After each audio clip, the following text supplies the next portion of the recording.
Ano ang epekto ng manipulasyon ng isang scammer or love scammer sa isang binibiktima nila? Ako po si Nina Sierra and I'm an anti-love scam advocate. I'm from the Philippines and I have been spreading love scam awareness and facts about real handling since January 4, 2023. Sagutin natin to kung gaano ba talaga uh, magmanipula or um, manlamang or mandaya ang mga love scammers.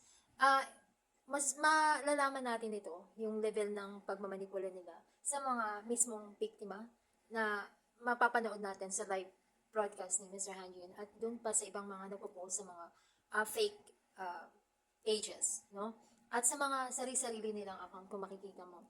Ngayon, gaano ba yung level? Ito sa iba, napakataas na ng level ng pagmamanipula nila sa mga biktima. Bakit ko nasabi ito? Kasi mapupunan natin na sa live broadcast ni Mr. Hanjun na nakita na natin na naisabi or naipakita na ni Mr. Hanjun yung sarili niya. Nagsabi na siya ay isang single. At paulit-ulit ito. From the time that I started to vlog, yun na yung sinasabi niya. He's single, he's single, he's single. And there are cases or instances po na tatanungin mo mismo si Mr. Hanjun, kilala mo ba itong babaeng ito? Ngayon sasabihin ni Mr. Hanjun, hindi ko siya kilala. And then tatanungin mo rin kay Mr. Hanjun, meron nag-claim na asawa siya or fiancé siya or girlfriend siya. Tatanungin ni Mr. Hanjun, sino ba to? Sasabihin mo yung pangalan and hindi. Sasabihin niya hindi. So, nandun yung hindi pag-deny eh. Pag sinasabi niya yung totoo. Kasi yun yung paulit-ulit. It has been consistently said or it has been consistently said by Mr. Haji Hoon na single siya paulit-ulit. Subalit, hindi ito matanggap, maaaring hindi matanggap talaga ng isang nabibiktima yung katotohanan na naririnig nila sa bibig ni Mr. Han yun. Kasi patuloy pinapost nila na sila yung fiancé sila, girlfriend sila. And mismo sa live broadcast sinasabi nila na asawa nila si Mr. Han yun. Ganon katindi magmanipula ang isang scammer. Kumbaga, bakit ba ganon ang nangyari sa kanila? It's because yun yung binuo sa isip nila ng isang scammer. Kasi at first naman hindi nila kilala yung legitimate Han yun. So, nung makilala nila yung scammer, pinakilala ng scammer yung Han Ji-hoon through the picture. Yan, nabuo yun sa isip ng isang biktima na yung kausap nila ay si Mr. Han Yun. Though, hindi naman nila talaga nakikita yung talagang actual na itsura ng tao. Nakita nila ito sa mga fake videos na ipinakita ng isang scammer sa pagbe-video call. Oo guys, yung fake video or recorded video, yun yung ipinakikita ng isang scammer um, sa isang biktima para masabi na siya yung nakikipag-video call. Pero mapupunan ninyo, kahit tanong nyo sa mga biktima na sandali lang talaga yung video call, it's just like a flash, hindi siya nagtatagal. Dahil sa mga recorded videos naman ni Mr. Han Yun ay napaka-iikli lang. Tapos makikita nyo yung mga video niya is gumagalaw lang siya, hindi naman nagsasalita. Or may mga videos na nagsasalita siya. So, pinakikita din yun ng mga scammers. Oo, ganon. So, kung matagal talagang nakausap ng isang biktima ang isang scammer, doon napakahirap po talaga na humiwalay ng isang biktima doon sa scammer at mahirap tanggapin. Sa simula talagang mahirap tanggapin at magtatagal pa bago nila tuluyang matanggap na yung katotohanan na hindi talaga ang real Hanjihun ang nakausap nila or nakarelasyon nila. Napakahirap po ng proseso ng paghiwalay niya doon.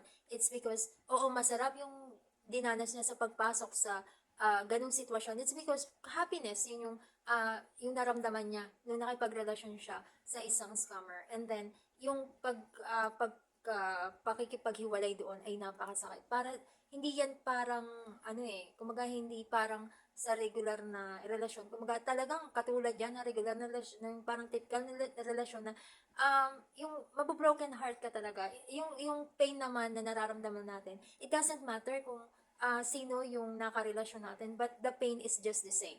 No, may universal language ang pain eh, di ba? Universal language ang love. So, ganun yun. Ang pagkakaiba lang is, kumbaga scammer yung nakarelasyon ng biktima at yung iba, mga lehitimong relasyon. Kaya guys, kung gaano katagal nakausap ng isang scammer ang isang biktima, ganon kalalim ang magiging epekto nun sa pagkatao ng isang biktima. At the same time, syempre, meron niyang involved na pera. Kung bakit, kaya yun ang dahilan kung bakit hindi lang emotion hindi lang emotion, kundi pati din yung pera na naibitaw ng isang biktima, lalo't malaki yung naibitaw na pera ng isang biktima, nahihirapan siyang kumawala. At maraming, kumbaga yung paniniwala ng isang biktima dun sa isang scammer ay ganun na lang kalaki na kahit anong sabihin sa kanila o paliwanag sa kanila ng mga taong concerned sa kanila, kamag-anak nila, kaibigan, at kung sino man nagbibigay ng kaliwanagan sa pag-iisip nila, ang talagang pinaniniwalaan pa rin nila ay ang scammer. To the point na kahit sabihin secret relationship ito, ganon, naniniwala pa rin sila, bagaman na marami ng pangyayari sa kanila na nakikita na nila na may mali dun sa pakikipagrelasyon nila.